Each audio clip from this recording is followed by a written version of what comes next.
Pelaku pembunuhan ibu kandung sampaikan penyesalan kepada keluarga. Bara Primario, terduga pelaku pembunuhan dan pembakaran jasad ibu kandung, mengungkapkan penyesalannya.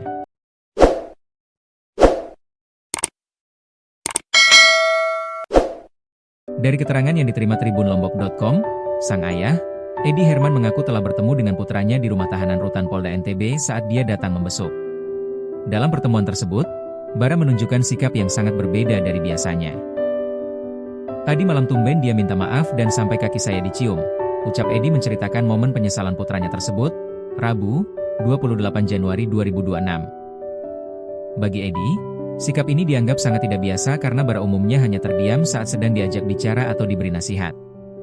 Meskipun Bara sempat kabur dari rumah beberapa waktu lalu karena permasalahan internal keluarga, Edi menegaskan bahwa dirinya sangat menyayangi putranya dan selalu berusaha memenuhi segala keinginannya. Saat ini, fokus keluarga adalah memastikan kondisi psikologis Bara. Pihak keluarga masih menunggu tindak lanjut dari kepolisian terkait permohonan pemeriksaan kejiwaan Bara sembari terus mengikuti perkembangan kasus hukum yang sedang dihadapi. Edi secara khusus telah meminta pihak kepolisian di Polda NTB untuk melakukan tes psikologi terhadap anaknya. Ia merasa perlu memastikan kondisi kejiwaan Bara karena selama ini sang anak dikenal sangat tertutup dan sulit menerima nasihat. "Saya kepingin tes psikologis tapi saya ada di situ. Saya meyakinkan bahwa dia itu sudah sering saya nasihati tapi gak mau terima," ujar Edi, Rabu, 28 Januari 2026, ditemui sebelum pemakaman sang istri. "Sudah saya minta polisi begitu di Polda kemarin. Mohon bantuannya, gak apa-apa kalau itu, dites psikologi, tapi saya harus dampingin ya, kan hasilnya bisa kita lihat gitu kan," pungkasnya. Edi menyampaikan rasa duka yang mendalam atas kepergian sang istri Yeni Rudi Astuti. Di tengah proses hukum yang menjerat anaknya dan kematian tragis sang istri, Edi berharap agar pihak berwenang dapat memberikan keringanan hukuman bagi Bara. Ditemui tribunlombok.com di kediamannya di Monjok, Kota Mataram, Edi mengatakan bahwa pelaku dan korban merupakan anggota keluarga inti. "Kalau bisa dikasih keringanan karena kami keluarga sendiri, ibunya sendiri. Kalau hukum ya tetap berjalan," ucap Edi. Edi mengaku tak pernah memiliki firasat bahwa anak laki-lakinya tega melakukan hal keji. Awalnya, Edi mengira istrinya hanya hilang sementara atau sedang menginap di rumah kerabat. Namun, penyelidikan kepolisian Polda NTB mengungkap kenyataan yang berbeda. Dia terima mendapatkan informasi Bara memiliki utang kepada temannya sebesar 30 juta rupiah. Uang untuk membayar utang ditransfer Bara menggunakan ponsel dan akun ibunya pada malam kejadian. Edi menyebutkan bahwa saat transfer dilakukan, sang ibu sudah meninggal dunia. Anak kandung diduga terlibat kasus pembakaran mayat di Sekotong. Pelaku pembakaran mayat yang terjadi di Desa Sekotong Barat, Kecamatan Sekotong, Kabupaten Lombok Barat akhirnya terungkap.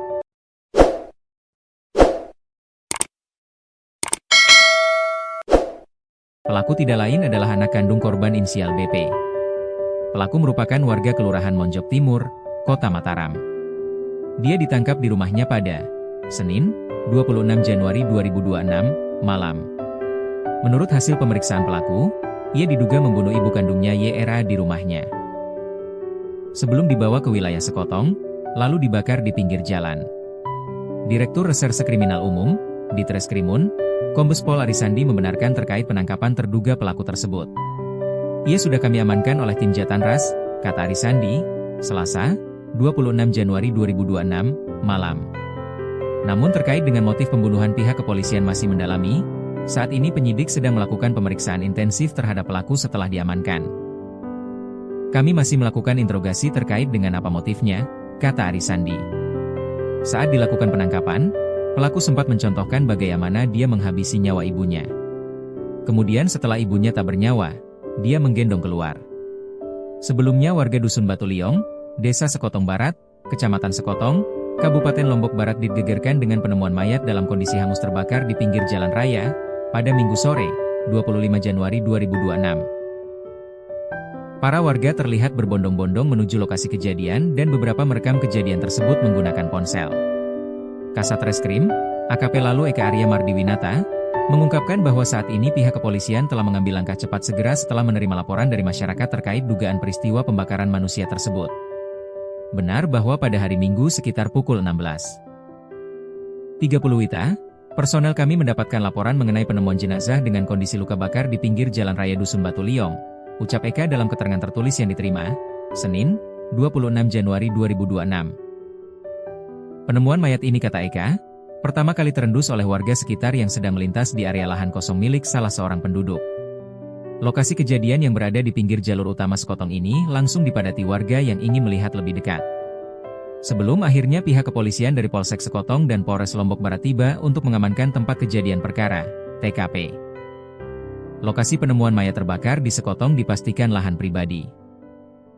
Satuan Reserse Kriminal Polres Lombok Barat saat ini tengah mendalami kasus penemuan mayat dalam kondisi terbakar yang menggemparkan warga Dusun Batu Liong, Desa Sekotong Barat, Kecamatan Sekotong, Senin, 26 Januari 2026. Berdasarkan fakta terbaru di lokasi kejadian, area yang menjadi titik penemuan jenazah tersebut bukanlah tempat pembuangan sampah, TPS, umum, seperti yang sempat beredar di informasi awal, melainkan lahan kosong milik pribadi. Hal tersebut ditegaskan oleh Rusdin, salah seorang staf kantor Camat Sekotong yang juga menjabat sebagai penjabat, PJ, Kepala Desa Persiapan di wilayah setempat. Ia meluruskan simpang siur mengenai status lokasi kejadian. Kalau kita lihat di Sekotong Barat punya tempat pembuangan sampah. Jadi ada tempat pungutan sampah kalau di Sekotong Barat. Kalau ini, TKP, ini kan milik pribadi, bukan tempat pembuangan sampah, ucap Rusdin saat ditemui tribunlombok.com, Senin, 26 Januari 2026. Rusdin mengaku terkejut saat pertama kali menerima informasi mengerikan tersebut melalui pesan berantai di grup WhatsApp. Saya lihat di grup itu, dari informasi ada pembakaran mayat gitu, sebutnya.